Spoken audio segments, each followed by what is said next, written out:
Okay, so, but you did mention in one of your little messages that you still had that burning sensation in your stomach. Yes, I do. Yes. I wrote down all the feelings this week that came up outside of the good, the spectacular, and the amazing. Yes.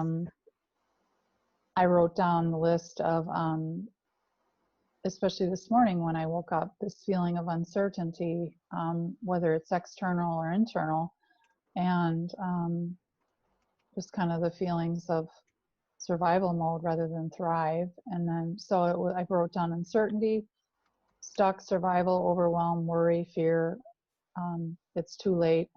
Those are the things that I realized that I ruminate over, that program of playing small.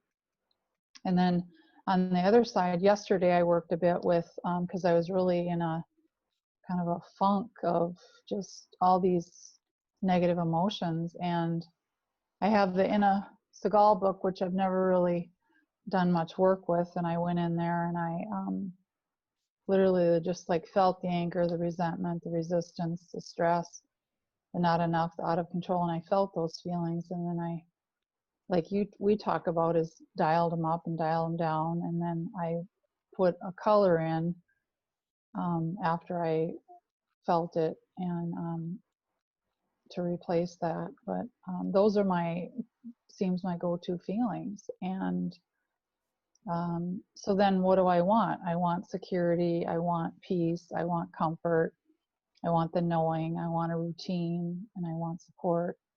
And yeah, so that's kind of what I wrote down. Okay. So I'm focusing so much on current reality, as Esther Hicks talks about. I listened to a couple of her things this morning when I was juicing and when I was making my lunch, and that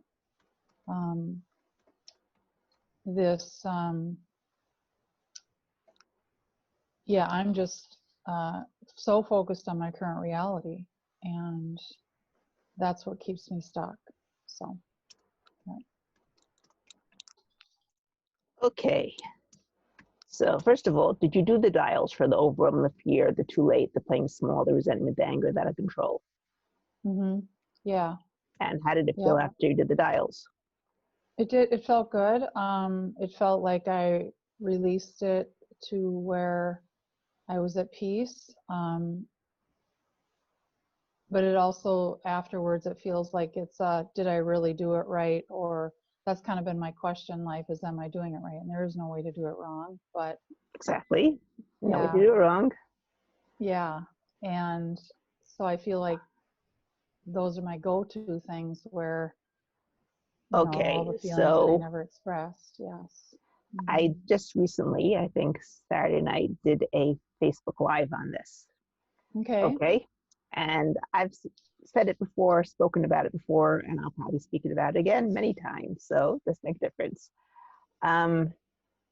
People come to me and they do, let's say, 5 months of work, and they get to a much better place. They lose their weight, they're feeling better, they're this, they're that, they don't smoke anymore, they don't use alcohol anymore, they don't, whatever it is that they were doing beforehand. Yeah. And then they said, okay, I guess we're done. And I'm like, okay. And then a year later or 2 years later, they come back to me and they're like, what the heck, it's all back again. Yes. And like, what have you been doing in the interim? And they're like, well, nothing. And that's exactly the problem. Okay. Right. You don't brush your teeth once and say, okay, I'm done. You don't take a shower once and say, I'm clean. Right. Yeah, that's right. Yeah. You take a shower every day because you get a layer of dirt on you every day. You brush your teeth every day because you eat every day. Okay? Throughout life, you have stressors. Nothing you can do about it. And our fast-paced life, it's fast-paced stressors. In the olden times when you would walk 5 miles to get home, You'd have 5 miles of walking to release the stressor of the wild animal that just attacked you, or the highway robbery that just attacked you, or whatever it was that just attacked you. Then you walk 5 miles home, and by the time I got home, you like de-stressed yourself. Walking is one of the best de-stressors that there is. People don't do that anymore with all the, the cars and the buses and the trains. Nobody walks anymore. You don't even have to do anything in your kitchen. You just put it into the microwave for 2 seconds, out it goes into your mouth. No cooking anymore, from the freezer, from the freezer department to the microwave to your mouth. That's it. Used to be you'd be like, working the dough and making the butter and making the ice cream if you wanted, but you had to like actually do it. You had to make it, not just right. People do not do any physical exercise to de-stress themselves. Right. They don't do any mental exercises to de-stress themselves. At best, they sit in front of the television and zombie out. Yeah. Right? And when you're in front of the television zombieing out, what are you actually taking in? Right. Whatever they want you to take in. Buy this new medicine for your hay fever, because without this new medicine, you won't be able to get rid of your hay fever. Buy this new medicine for your cholesterol, because without it, you're going to have high cholesterol. Buy this new medicine for your high blood pressure, because without it, you're going to have high, right? So that's what they're feeding you.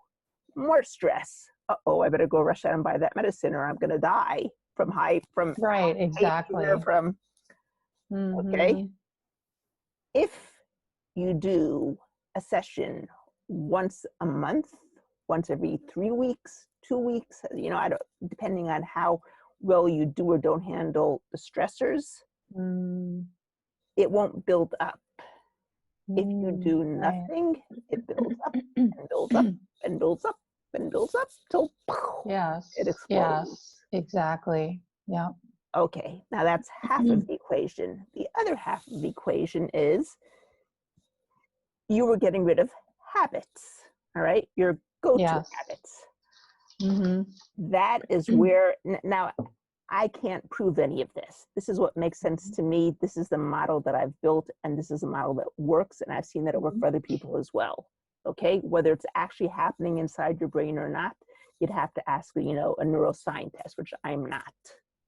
But the way that I see it in my mind as I envision it is that I have a certain neural pathway, and that pathway is my go-to, what I've been doing for my whole entire life. It's a really big pathway because I've been doing it for my entire life. On the other side, I have that pathway that I want to go to instead, be it dialing, be it spinning, be it walking, be it drinking water, be it doing yoga, be it whatever it is I choose as my de-stressor, instead of going to my go-to of stomach pains, of let's smoke, of let's go shopping, of let's, what I have to fix. Right. Let's go eat, a bunch of donuts from the refrigerator, whatever it is, okay? Now, if you don't create the habits of the new thing and constantly reinforce them, you still have those old pathways there. And it's very easy to slip right back. Oh, yes. So, on the one hand, it's right in saying that you do have to do constant work. On the other hand, the more work you do in the beginning, the easier it is afterwards, until it becomes just about second nature. Because me, after 9 years of doing this, when something bothers me, I just start tapping. I don't even think about it. And my kids, already know to ask me, Mommy, what's wrong? Why are you tapping? Yes. I don't notice it. Oh, and I'll tell you the greatest thing. I said something this weekend, and my kids look at me and they said, Mommy, is that what you're feeding your unconscious mind? Are you telling positive messages to your unconscious mind? They are listening. That is so awesome. Wow. Yes. Really awesome.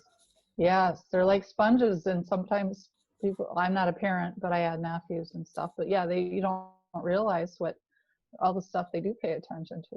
When you think they're not.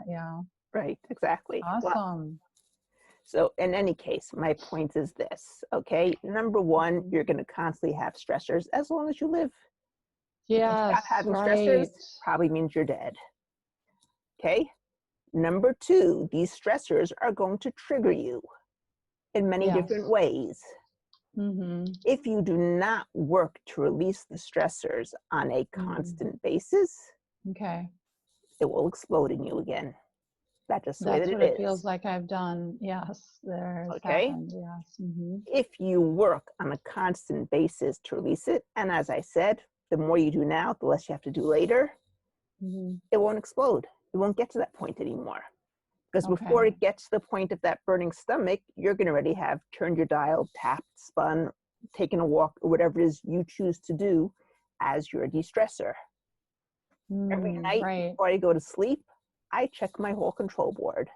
Is this the Yeah. right place? No, not yet. Okay, back there because something triggered it during the day. What about this one? Not okay. Move that to the right place. That one. Oh, that's good. That's good. I check everything on my control board. It takes me at most a minute. Okay.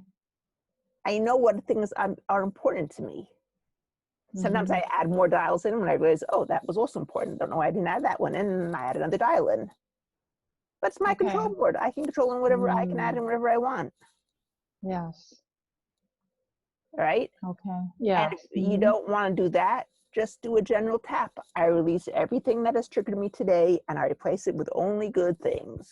Simple as that. Hit the subscribe button down below and the bell button so that you'll never miss another video. You'll get notified every time I put out a new video. Have a great day.